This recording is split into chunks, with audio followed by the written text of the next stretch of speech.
Да видим камили в България. Да му повярва човек. Камилова парк, Слънчев бряг.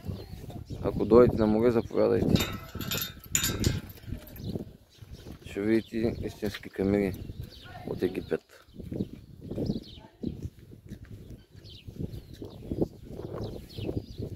Човека каза, че ядат по 20-30 кг храна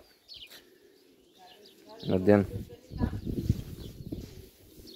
Че е малко. Ето стои майката, стои детето, виждаш, има и малко.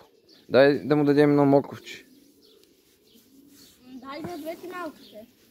Той те си малко. Дай на двете малко. Много обичаш да се гариш ми с това. Здравейте, здравейте.